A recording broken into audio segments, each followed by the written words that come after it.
Hi, have you ever dreamed of working from a beachside cafe in Spain or maybe, from a charming European city with cobblestone streets? If so, you're not alone. More and more people are ditching the office and embracing remote work while living abroad. But how do you make it work? Well, that's what I'm going to get into today. But first, let me introduce myself. I'm Guillermo from Expat Livin.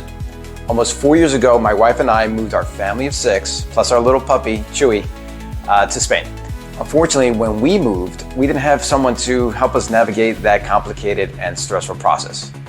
So having made all the mistakes that you could possibly make, we created Expat Livin to help others like us make their expat dreams a reality without all the craziness that we had to endure. Now today, we're gonna dive into everything you need to know about working remotely as an expat, from finding the right job to setting up a productive lifestyle in a new country. So let's get into it. Tip number 1, find the right remote job. First things first, if you're not already working remotely, you need to secure a job that allows it, right? There are a few ways to do this. Number 1, remote-friendly careers. Tech, marketing, design, customer service, and consulting are great options. Freelancing. Sites like Upwork or Fiverr let you build a business on your own terms. Entrepreneurship, right? If you want full control, you can start your own business online. Now, that was the path that I chose. I ran various businesses from abroad, including a real estate sales business. Now, let that one sit there for a bit. How do you show and sell houses from another country? Well, it just requires a system and a plan, and I've done it to a tune of selling about 550 homes from a different continent. So the lesson is, if it's your dream, don't let anything stand in your way. And the last category, remote job boards. Websites like, We Work Remotely and remote.co list global opportunities. Now, if you're already working remotely, great. But before moving abroad, make sure your company allows international work. Some have tax and legal restrictions, so you want to know about that. Tip number 2, choosing the right destination. Not all countries are remote work friendly, right? Here's what to consider when you're picking your new home base. Big one, time zones. If your job requires meetings, then make sure the time difference isn't a deal breaker. For me, Spain is manageable for me. It's a 6-hour time difference from the US East Coast. And there's like a 2 to 3 week period where it's gold, where it's only 5 hours when daylight savings time happens, at different dates. And that's absolutely heaven.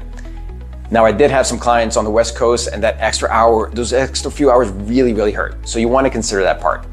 You're moving for a more enjoyable life. You don't want to be working late at night when everybody else is enjoying dinner. Other consideration is cost of living. Your salary might stretch further in some countries than others. Digital nomad business is another thing to think about. Some places like Spain, Portugal, and Thailand often offer visas specifically for remote workers. And here's another big one, internet speed. Fast, reliable Wi-Fi is a must. Research cities that are known for great internet and co-working spaces. We're in Madrid now, but our first year was in the southern coast of Spain, in a small little town. Beautiful beaches, sucky internet. Made working really tough. Well, that and the water, because I love to fish. Tip number 3, setting up for success.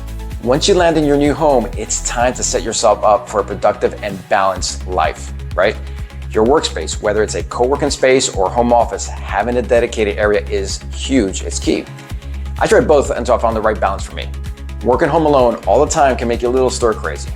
And in my case, I found myself just speaking English all day, which wasn't the experience that I really wanted out of it. So getting out into a co-working space allowed me to integrate myself culturally and make some local connections. Time management is another consideration. Create a schedule that aligns with your work hours, but also allows you to enjoy your new surroundings. Again, I work mostly East Coast US hours, so many days I didn't jump into work right away. If I did, I could find myself working 12 to 14-hour days. So I really forced myself to take some time in the morning. And I got addicted to this game called Battle. It's an insane game. But it allowed me to make local friends, practice Spanish, and then, I would start working some in the afternoon. Other things to consider: tech essentials, a VPN, local SIM card. I got a phone with dual SIMs, so I wouldn't have to carry around 2 different phones all the time. And for those that know me, carrying things in my pockets, they drive me nuts. And I wasn't ready to take on the man bag thing. Just no judgment, just not my deal. Anyway, I digress. Also, make sure to have a backup internet solution. It can save you from headaches and stress. Networking. Connect with other remote workers. Joining expat and co-working groups can help you build a social and professional network. Tip number 4, challenges and how to overcome them.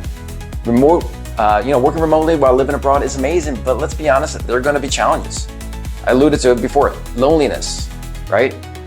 You got to join local communities and co-working spaces to meet people. Otherwise, you'll be really lonely.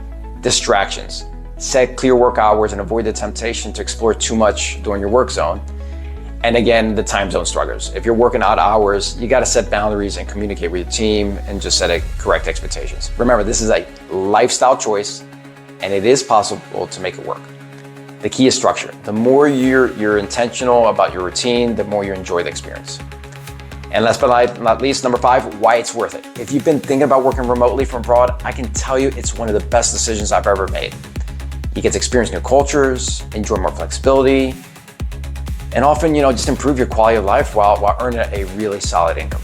For me personally, it brought our family closer together, and I believe that we've given our children an incredible advantage in terms of their personal growth and development. So there you go, just a few tips on working remotely. Here at Expat Livin, we help you navigate this journey, whether it's finding the right visa, setting up your work-life balance, choosing the perfect city, or just tapping into a community of like-minded people. Our mission is to help you get from where you are to where you really want to be. And if you want a step-by-step guide on how to transition smoothly into remote work abroad, then just grab our free guide. The link is in the description. Okay, that's it for today. If you found this helpful, please hit that like button, subscribe for more expat tips, and drop a comment below. Where would you like to work remotely from, right? I just want to hear where people are choosing from. Love to hear your thoughts, and see you in the next video. Have a great day.